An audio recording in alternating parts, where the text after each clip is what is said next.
factory, and that is not known to the general public. So what are the different types of roles the retail brands plays? As per the Kotler, a brand, it can be a name, it can be a sign, it can be a symbol, it can be a design, or it can be a term, or it can be something which intends to tell about the goods or services of the manufacturers or the sellers. And this brand is going to differentiate them with the rest of the competitors who are existing in the market. So what do retail brands do? They create stable, long-lasting demand, and this is based on the brand name, the strength of the brand, the existence of the brand in the market. So whenever we are talking about a brand, it is basically, it earns the profits based on the brand name, and moreover, the success relates to the name of the brand. For example, in Spain, a company wanted to introduce a motorcycle. So they gave a name to the motorcycle called as Nova. And in Spanish, Nova means not moving. So generally, the product brand name was not suiting the brand motorcycle, because motorcycle is intended to move from one place to another place. So Nova means not moving, and people associated with the brand that maybe the motorcycle will not be moving, and the brand was not successful. So definitely consumers will try to correlate the name of the brand with that of the functions of the brand, as well as they have some kinds of perceptions towards the brand and the product. So the brand creates a stable and long-lasting demand, like you might have seen, VIP. So what do you mean by VIP? Very important person. So the VIP suitcases. So a suitcase which is, or a luggage carrier, which has so much of importance. It's very, very important. So in that way, you can just associate with the brand and the product. Okay. And there are the criteria which will generally generate profits. And they offer products with certain set of differentiation. Now, how do you differentiate one brand with the another brand? Only with the name. Okay. So what are the roles of retail brands? Like, it will generate good bargaining. It will try to differentiate the brands. It will try to add the value. Okay. So whatever the service expectations are there, those can be provided. And generally, a brand will have loyalty because consumers will be preferring only a particular brand.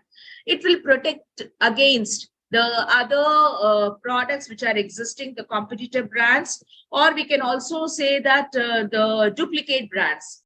Like when Reynolds was introduced in the market, it was an instant success. I don't know, though it was a ballpoint pen, it was an instant success, and all over the world, the product was in demand, Reynolds. So immediately we had duplicate brands available in the market, such as Raymond's, or Reynolds with apostrophe S, so on and so forth. And the look is more or less same. So if you have a brand name, that will try to definitely protect your brand from the rest of the competitors. And moreover, once you have a brand existence, it will try to stop the barriers. So if you have already established your name in the market, then definitely the competitors will be scared to enter into the market, because you're already a leader in the market, and you can't compete with the competition. And yeah, that is also has a transformation, and you can have the negotiation, and you can strengthen your brand by stability. Now, what are the types of retail brands? Generally, you have national or manufacturer brands. So generally, the manufacturer brands, they keep the name of the manufacturer in the brand, whatever they are producing. For example, Tata. Tata is a manufacturer. So Tata Steel, Tata Salt, Tata Nano. Okay. And for every brand, they try to put the manufacturer's name. So similarly, we have Nestle. Nestle is again the manufacturer name. And the Nestle will have Nestle chocolate, Nestle Kit Kat, Nestle Nescafe. Okay, so in that way we have the manufacturer brands associated. Similarly, the other example what we can give is HMT. So HMT watches, HMT tractors. So in that way, every brand will be associated with the manufacturer's name. So generally it is called as umbrella. So for the group of all the products, what the manufacturer is manufacturing, he will try to associate them with his brand. And it is also called as a family brand because all the associated products, what the family is manufacturing will be giving the same name. And then you have the private label brands or store brands or own or home brands. So own brands are developed generally by the retailers. For example, you see Aditya Birla More, or it can be Ratnadeep, or it can be Spencer. So they have their own brands. For example, it can be the spices, or it can be the salt, or it can be the bread or milk products or dairy products. So they have their generic products which are manufactured. For that, they generally give their own brand name. Okay, so they generally associate their Ratnadeep maybe spices in that way. So they associate the brand what they are manufacturing. Similarly, the more retail, they have their own brand, more mirchi powder or more spices powder or more dhania powder. So in that way, the own brand's products are associated with the manufacturing. And then you have the licensed brand. Now, what do you mean by the licensed brand? So the owner of the brand is a well-known licensor, okay? And generally, whatever the licensee gives you the name, the same thing has to be used. So, for example, KFC, as given here, is a licensed brand, and whatever the third parties are giving or supplying, they have to use that particular brand name only. So, how do you manage the brands?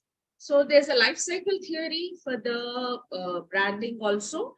So, once a brand is launched in the market, okay, so it will try to first establish itself in the market, and it will try to slowly capture the market by its sales, occupies the market share, and it will try to run very quickly in the market, taking a very better positioning in the market or in the minds of the consumers, and slowly it reaches a maturity stage, and then finally the product declines or saturates from the market. You no longer refer to that particular brand. It is outdated brand. Okay. So generally, when we are talking about the managing of the brands, they need intellectual thinking, and moreover, the far-sightedness should be there, and they should be very, very flexible, very quick in adapting to the technologies, and moreover, they should be having the capacity to be in the market for a very long time, retain their status in the market for a very long time. Okay, so for that, you need to have a stable demand for the product. Okay, so generally, what does the companies do? The companies, they want to avoid the competition, so they start introducing or launching new brands in unfamiliar categories and try to have their foot in that particular field. Okay, so if he wants to survive, then he needs to have the long-lasting brand names or values. Okay, so many brands have made a deep impact, like Gillette brand is there, Amul is there. Okay, so you have these brands, what we hear from a very long time. Okay, similarly, we have Rin. Okay, Rin or Surf, automatically they are existing from a very, very long time. Hindustan Unilever Limited has manufactured these products. So such kind of an impact should be there to survive in the market for a very, very long period. So what do the successful brands help? So they expand the store brand name, and moreover, the retailers can earn better returns whenever they have a strong brand image. Okay, it helps in differentiating the products from the competitors, and it will also add value and interest in attracting the customers, and it will try to create a niche for itself in the brand. And moreover, the database and the relationship schemes and the technology, they all promote the customer loyalty. So what kind of strategy should be there? So generally the strategy should be differentiating their products or services from their competitors. So where we are talking about in a world where 64% of the customers pursue relationship with brands, and moreover they attach themselves to a brand and they try to showcase that they are more and more loyal to the brand. So in such generations where the company has to focus a lot on branding. Okay, so what are the branding strategies? You have crafting strong retail brand strategies. At the maybe when we are talking about the retail brand strategies, there are more and more opportunities which are available in the market, and these opportunities can be captured by the retailers whenever they are focusing the competitive advantage. I mean, you cannot say that without competition you're going to get the best. A healthy competition is always a welcome, and this competition will really help to survive in the market, to give the best to the customer. And this kind of competition will also have a long-lasting customer loyalty. So how do you do that? By analyzing the consumer buying behavior. So how do you analyze it? Like we have so many councils, so many organizations which try to help in understanding the consumer buying behavior, and they try to give a definite strategy, like what the retail brand is going to have in the market, what kind of the database from the council, whatever is available. Based on that, they can generally make a strategy so that the brand can have a long lasting life. And then you also have the management review, like where you have you must have seen the fairs or the events, or we also have in moreover shopping malls, we find the brands coming there and trying to meet the customers and try to study the response of the customers, what kind of reactions they have towards the product, and whether they are accepting or not. So such kind of reviews can definitely be analyzed.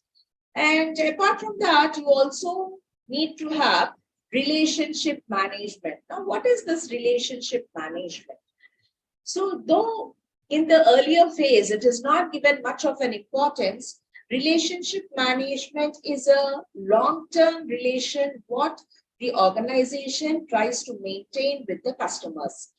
So in this world where every day we are finding new brands available in the market, new competitors entering the market, and every day we hear so many new collections from various databases, it is the relationship management which is going to stuck with the customers. Okay, they are going to study and analyze what kind of customer preferences are the company is able to meet, and what are the future choices the customers have, how to reach them. Okay, and then moreover, you try to give some kind of recognitions to the customers who are very regular to your stores.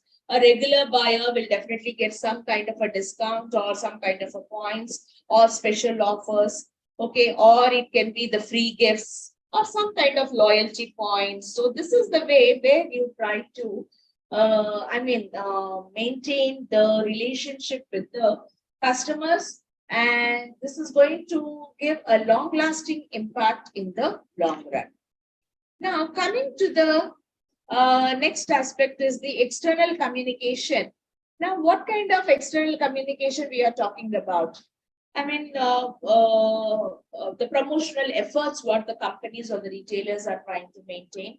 For example, Subiksha, it will try to mail a broadsheet to its customers to inform them about the promotional offers which are available. Even when you visit the Subiksha stores, they try to give you a 2-pages leaflet where what is the current price and how much is the price slash is there and what is the discount they're going to get on the product. So in a way, You try to communicate the kind of offers what you're giving to the customer, and this will definitely add value to the store.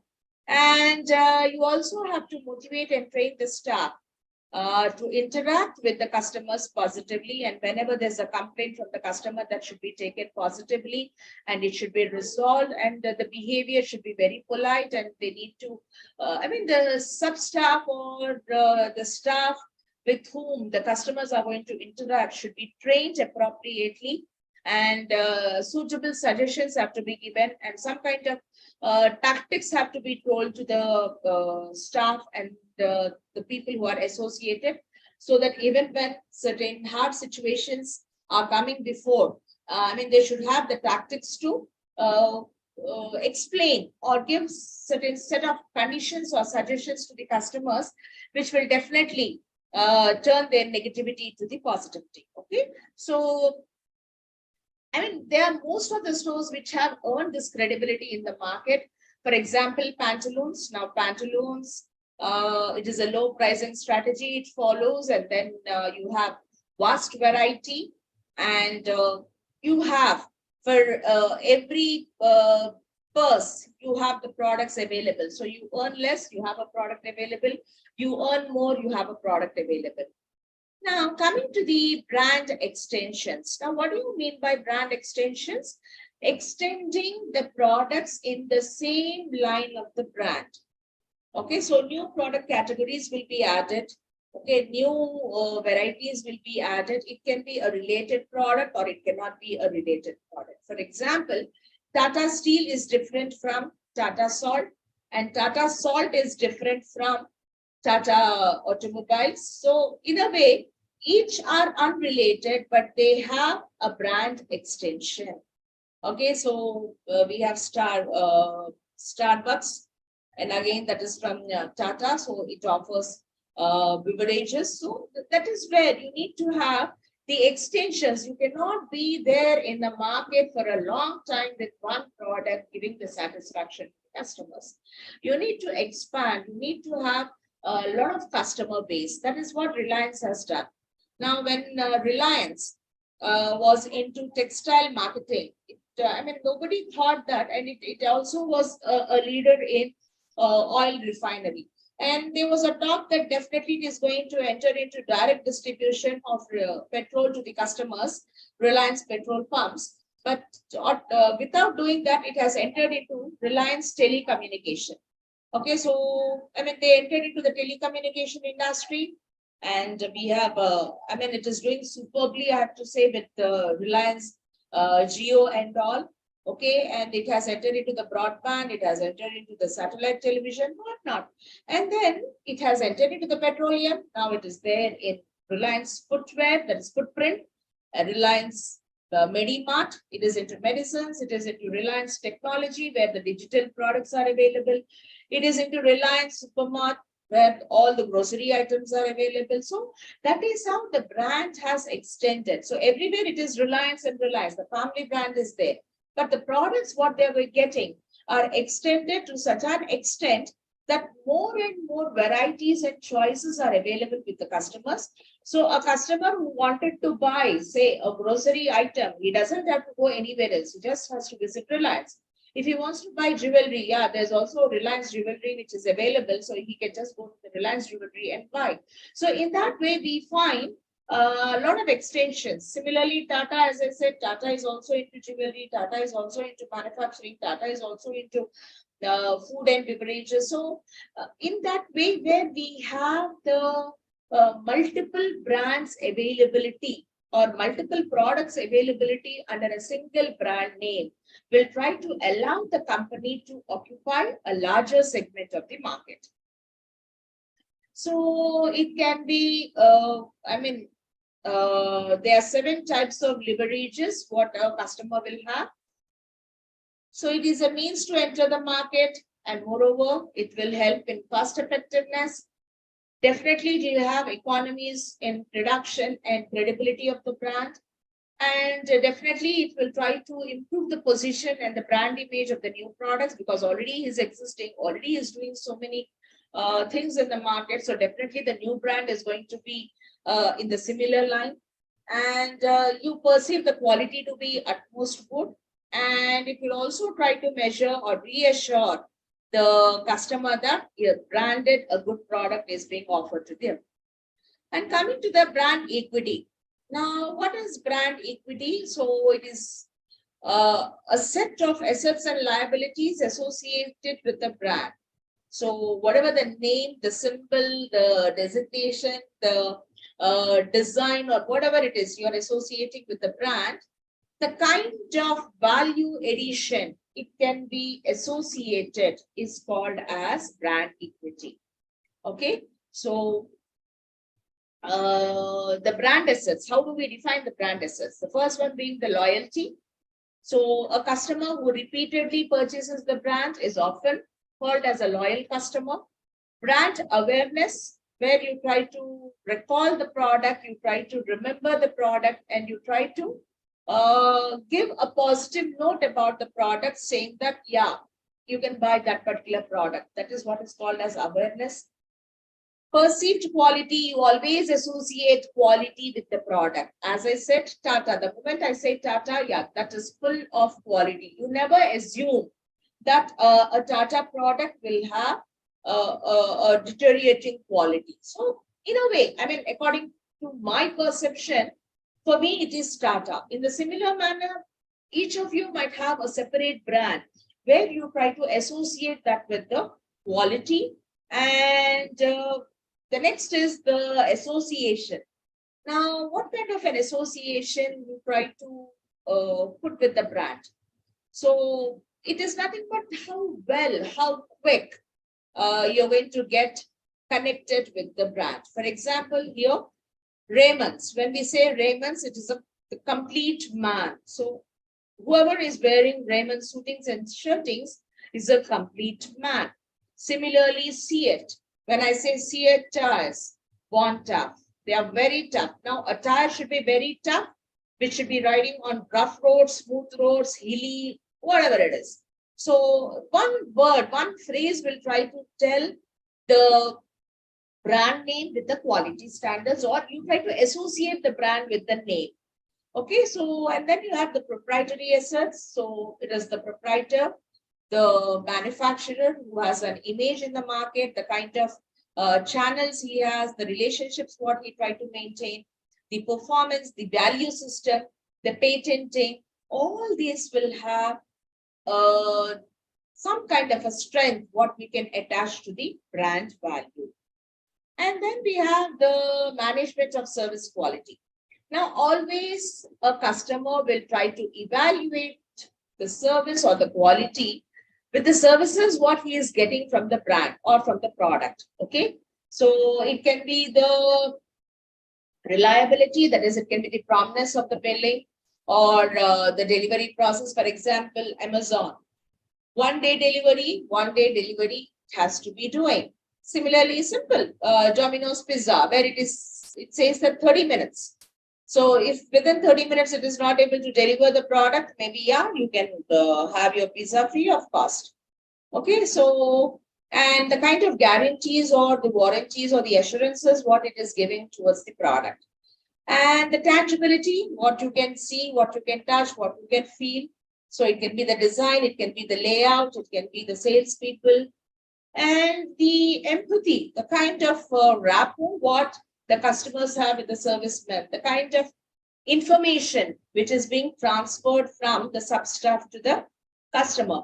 And then you have the responsibility, the promptness in the service, okay, responding to the grievances immediately. If I have a problem, I'm just calling, the problem should be resolved immediately. So such kind of promptness should be there.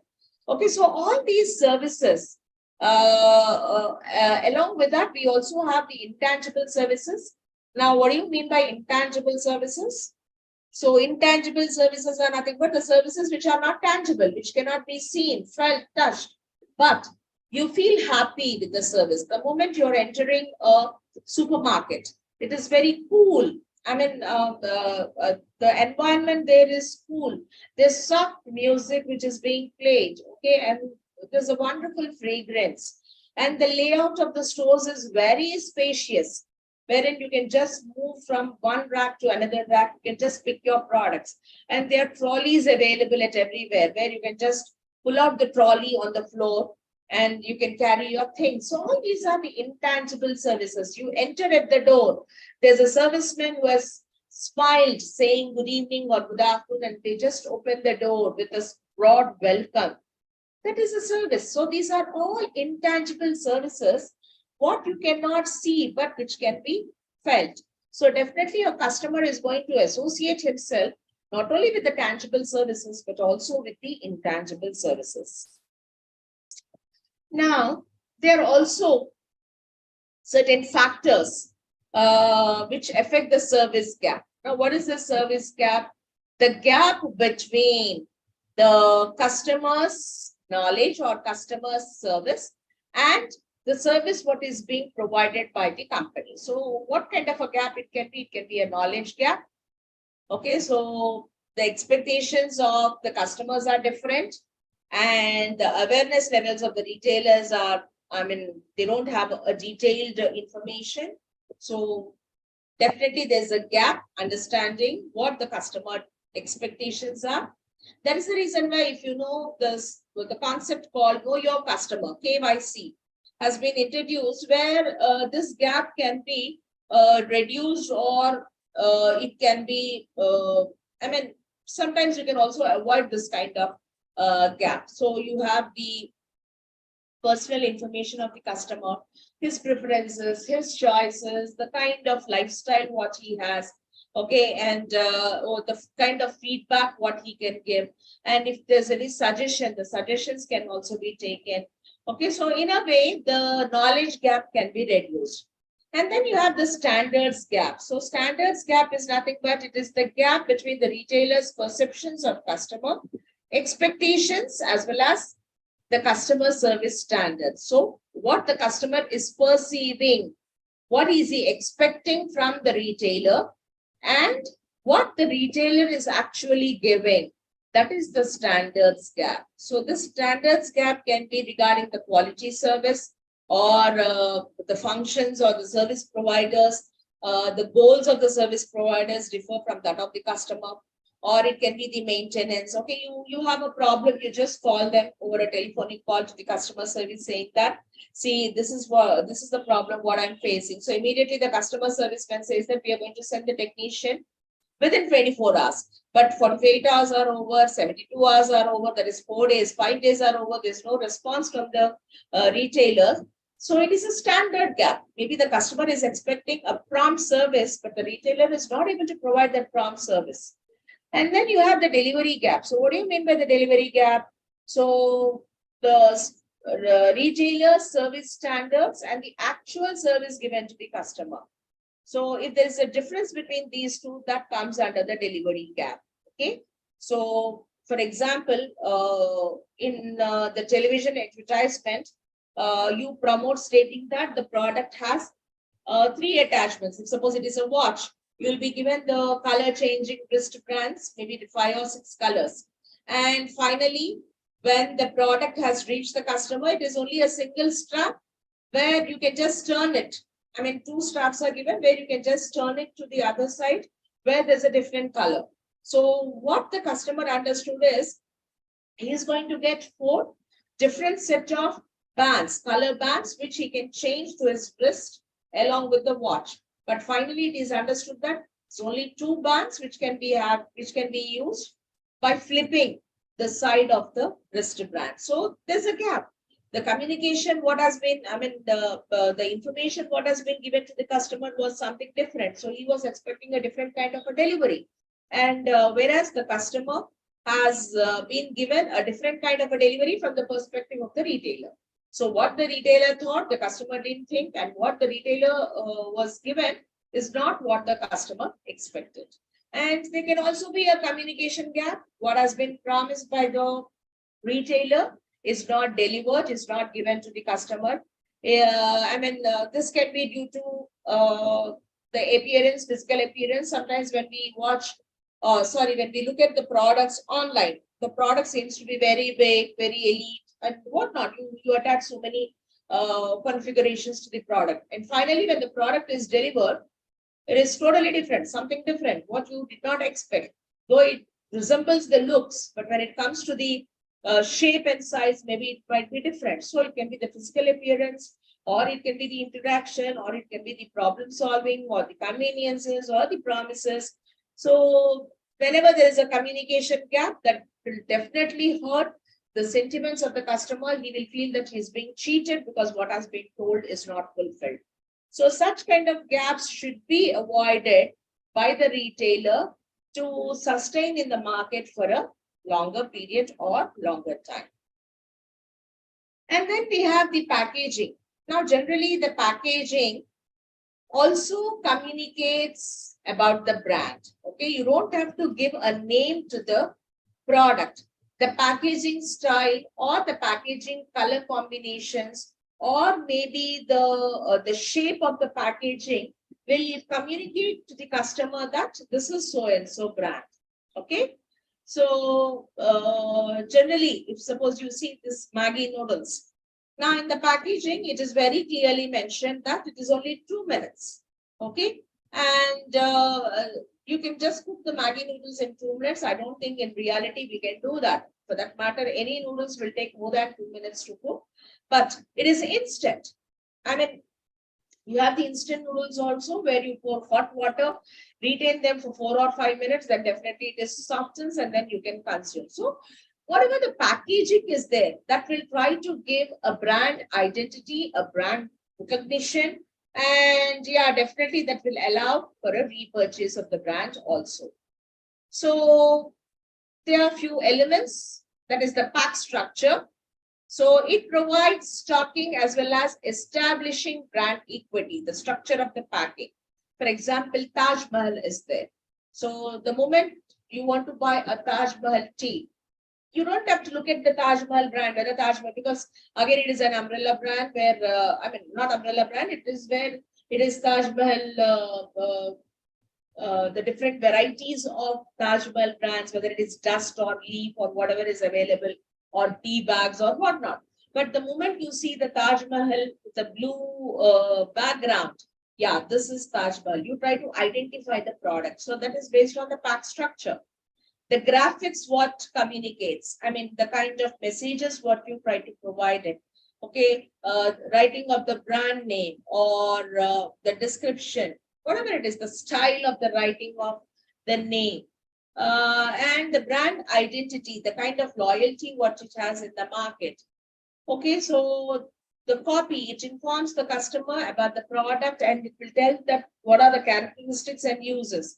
Sometimes the color also are associated with the branding. Okay, so the packaging you try to associate. Just now I told you, no, blue color. The moment you see the blue color Taj Mahal, you associate that with the Taj Mahal tea. Similarly, Lipton. Lipton uses green. Red Label uses red in color. So these colors, what are they trying to tell you? They are trying to associate themselves with the brand, packaging, and the name. Okay, so these are the different types of branding. Here we have the next subheading, the pricing strategy. Now, so what is a marketing mix? A marketing mix consists of 4 P's, that is product, price, place, promotion. Okay, so in that way, what is associated? What are we associating with that? The 4 P's in the marketing mix are the heart of any marketing. Without these 4 P's, you cannot exist in the market. And product, promotion, and place, they are the expenses, whereas P, that is the price, is the revenue, what it is going to fetch. Okay, so generally when we are talking, P, that is the price, is the revenue fetching, and it will generate the revenue. And a very, I mean, what do we say? A detailed strategy has to be followed by fixing the price of the product, because that is the P which is going to give revenue to the organization. So pricing is a monetary value. Okay, it generates the cash flow. It will try to bring in the revenue to the organization. So what are the objectives of retail pricing? It increases the sales volume. Yeah, definitely. Depending upon the pricing strategy. If it is a low price, definitely the volume of the sales will be very high. And it creates a highly valued image. I mean, that is, it can be a quality product, a premium product available at a lower price, or it can be the store image and the display of the products also depicts the pictures, or it can be the option which caters to the niche market, that is to the small segment which is there and which is providing the exclusive services to that particular set of customers. Or it can be a price value optimizer. So you generally follow a low price policy and you might be following one of the pricing objective that to meet the larger segment than a small segment of high priced products. So it can be of any of the objectives depending upon the retailer's strategic performance in the market. So what are the factors affecting? So it depends upon the nature of the merchandise, what are the kinds of goods the retailer is selling.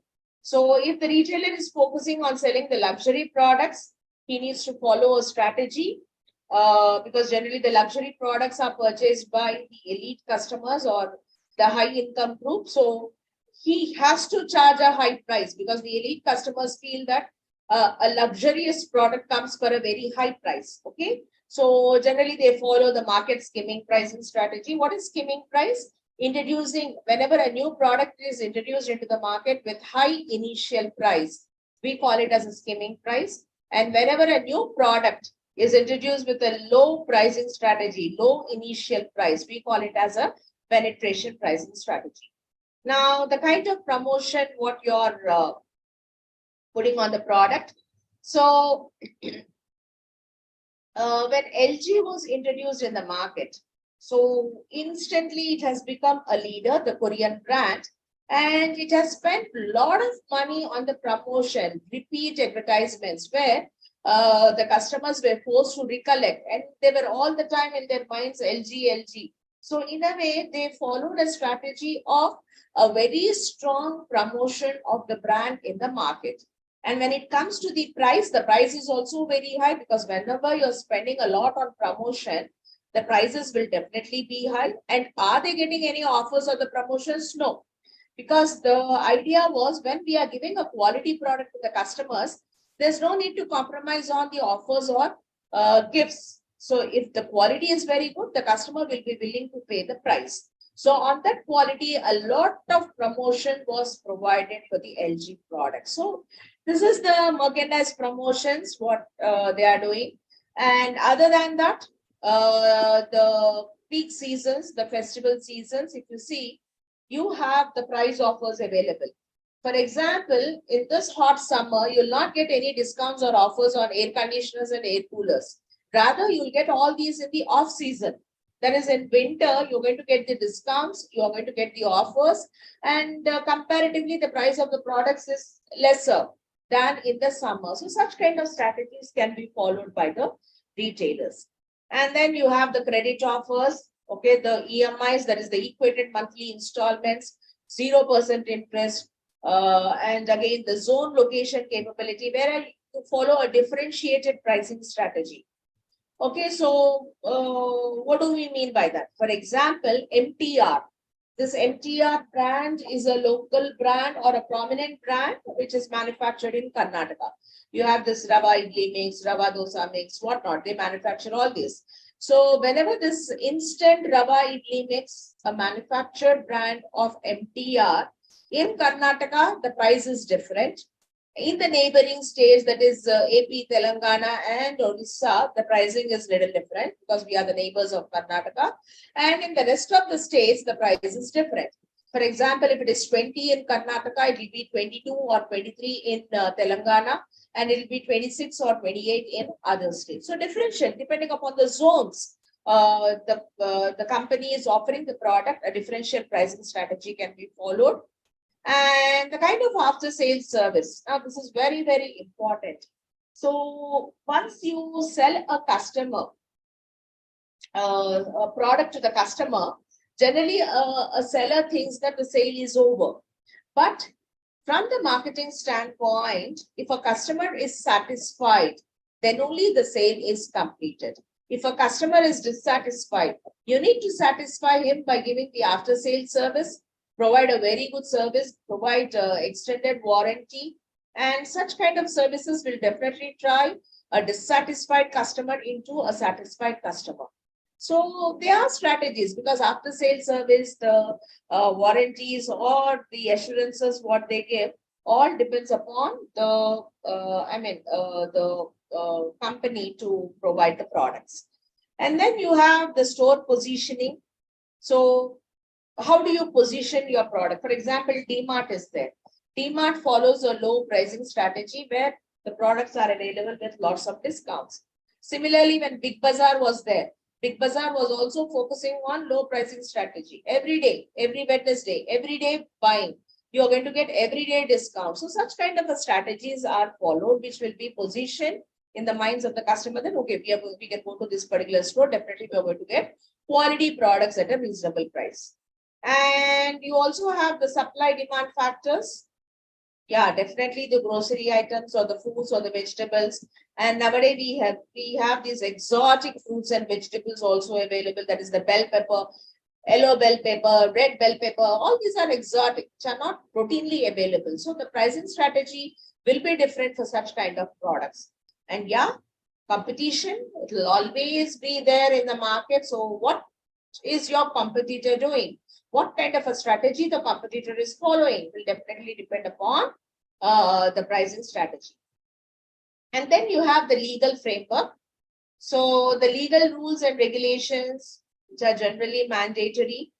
Okay, so they definitely follow the pricing strategy, like the GST. Now here it is written VAT, but now we have the GST. We have the state GST, we have the central GST, which will definitely have the impact on the pricing strategy followed by the retailer. And then we have the price sensitivity. What is price sensitivity? It is the amount by which changes in the product cost tend to affect the customer's demand for the product. So in most of the cases, there is price sensitivity. I mean, customers will not buy the products whenever the price of the product is very high. And the customers will always look into the competitive brands which are low priced. And as and when the competitor is reducing the price, they just shift from this brand to that brand. So in what way the sensitivity can be studied? Substitution effect, where if one brand of coffee has increased the price, you can just substitute that with the other brand of coffee.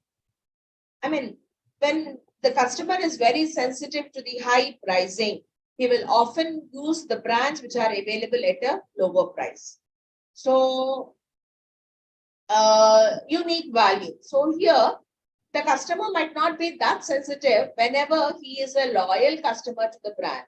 He already knows that the prices of so-and-so nature, then definitely is not going to shift from that brand to another brand. The purchase effect. Okay, so for example, if it is necessity, you cannot avoid that. For example, during COVID, the COVID vaccines were very expensive, right? Initially you had to pay a high price for the vaccine. Similarly, hepatitis, the hepatitis vaccines, when they came, even those vaccinations were very high. But people could not compromise on the pricing because you have to live. You have to take that medicine. So you cannot compromise on the pricing. So the price purchase effect will definitely have the consideration on the pricing. The comparison, where the alternate brands are compared by the customer, and based on the comparative analysis, whatever the best the customer is getting, we will try to look into that.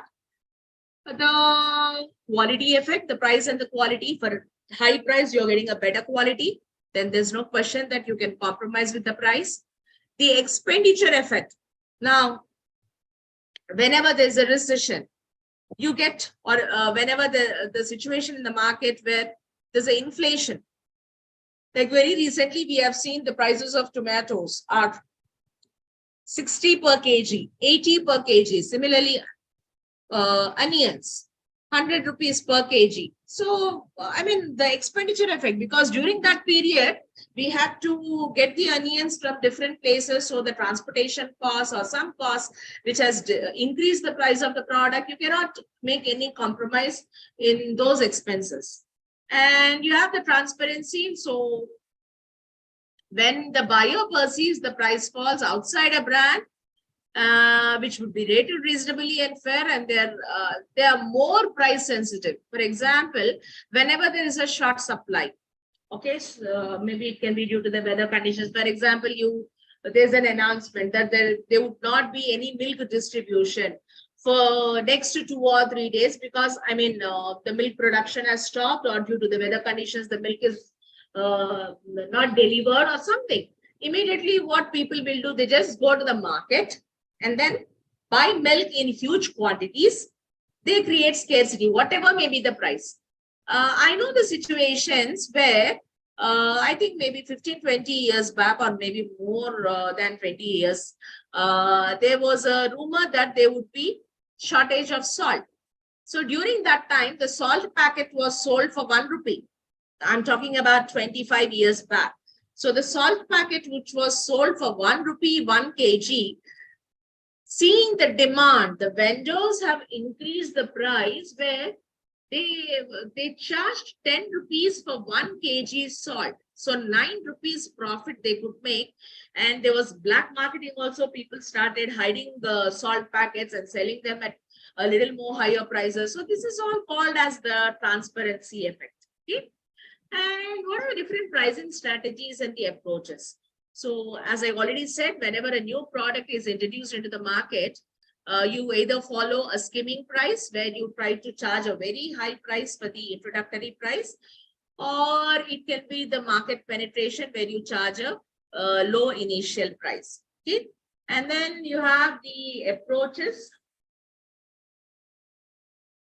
Cost-oriented approach. So generally you consider cost into the pricing strategy. Whenever you're pricing the product, you consider what is the cost which has been incurred, and based on that you fix up the price. So cost plus pricing is nothing but whatever cost you have incurred plus a certain percentage of profit. For example, you have incurred 10 rupees in manufacturing a product. You add up 2 rupees as your profit. 12 rupees will be the price of the product. So that is what is called as cost plus markup.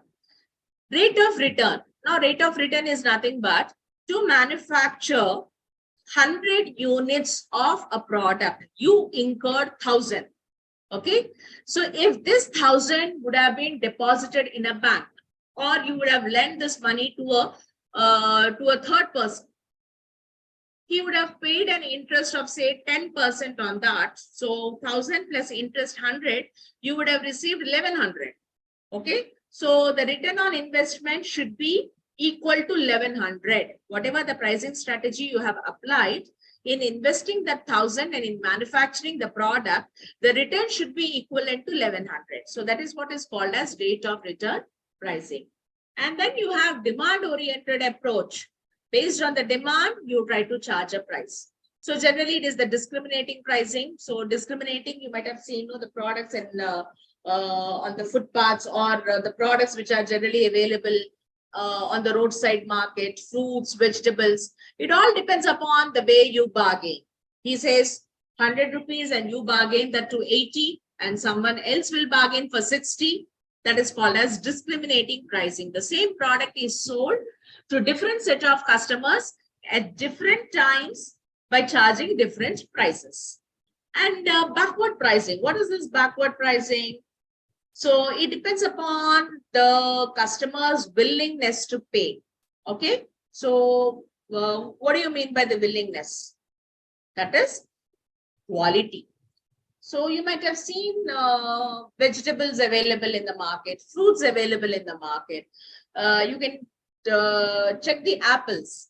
So you have the high quality sticker on few apples. What do they say? That is 50 rupees is single apple.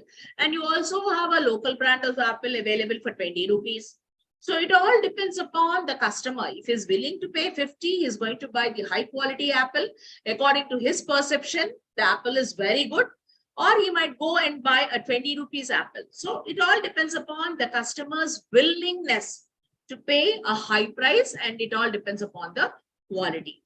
And then you have a leader pricing. Generally, whoever occupies the maximum market share is called as a leader.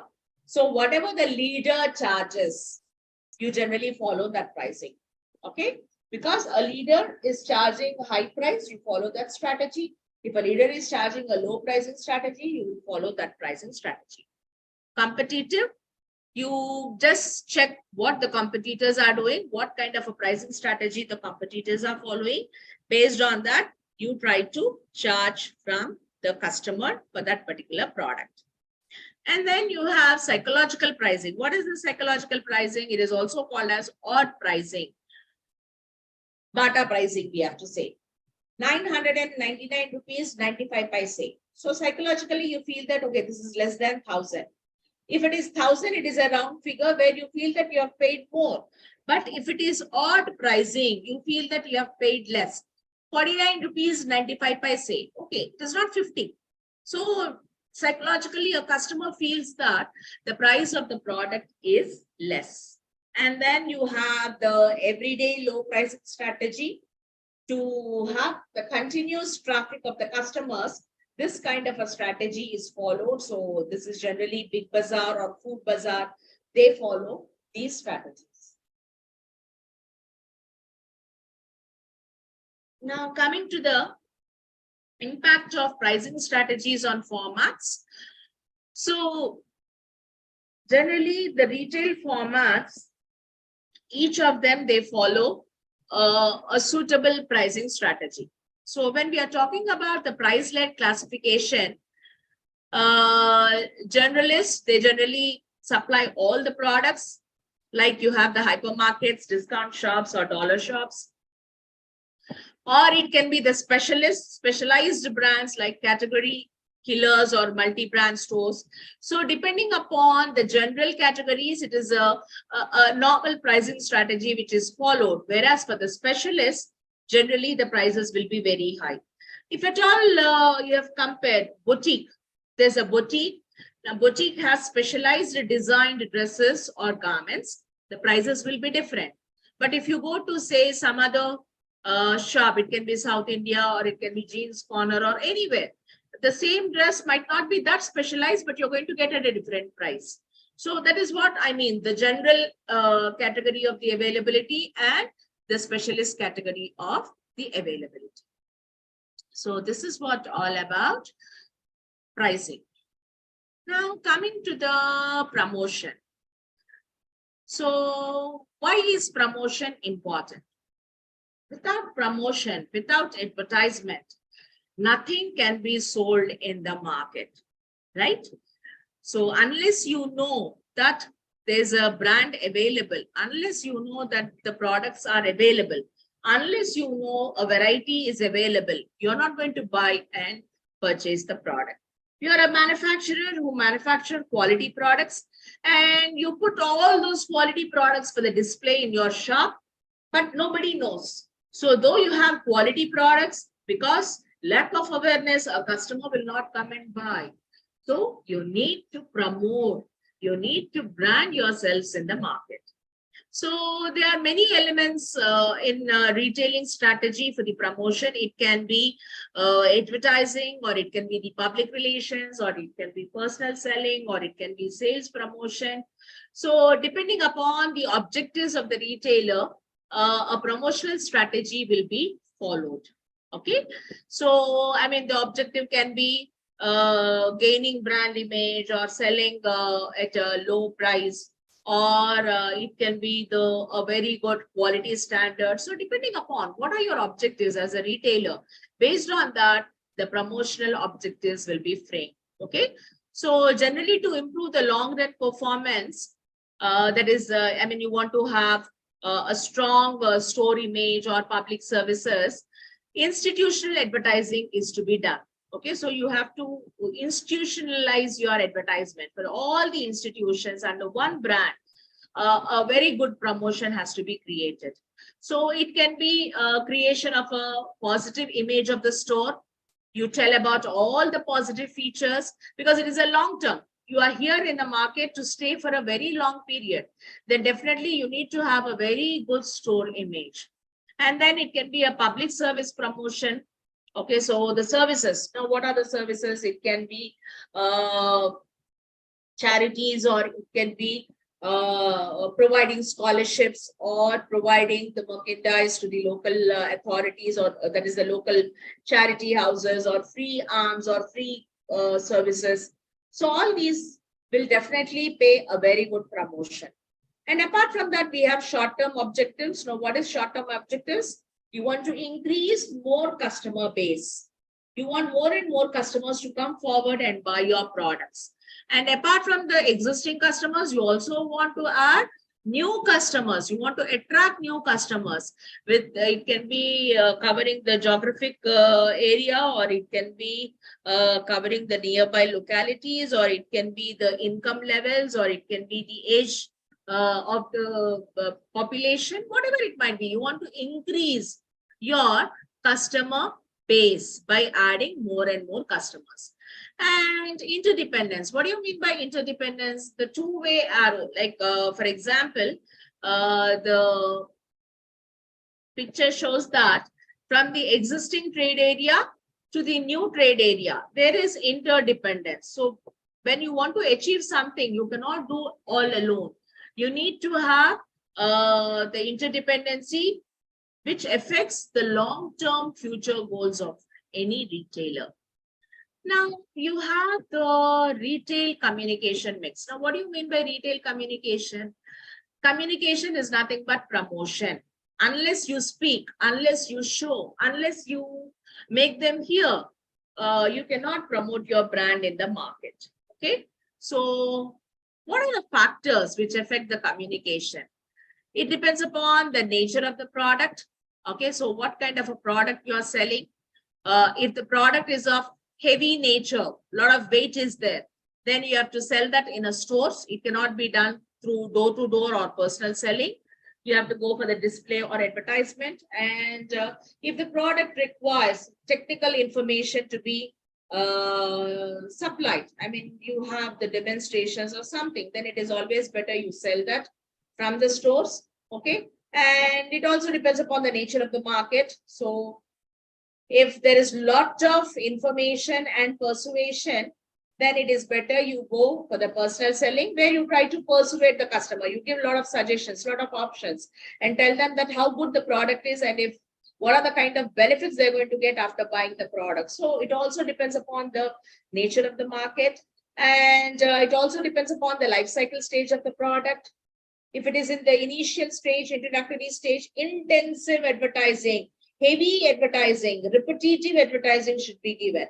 And that is where you try to maximize the market share. And at the maturity stage, it is generally the persuasive advertising, where you try to persuade, you try to give the information, and you try to request. Persuading is request. You don't say, please buy our product, but in a way you try to show the quality of the product and try to pull them towards your product.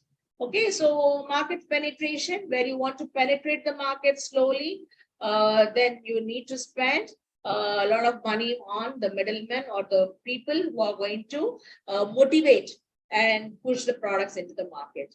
And if the market size is very big, then you have to go for the mass advertising. You cannot cater to the individual needs. You need to go for the mass advertising. And if the buyer is an industrial buyer, then definitely you have to go for the personal selling, where you can just show the product and give the display, give the demonstration, and then you can motivate the industrial buyer to purchase the product. And if it is other normal consumer, then definitely advertisement, or it can be the sales promotion, will definitely increase the sales.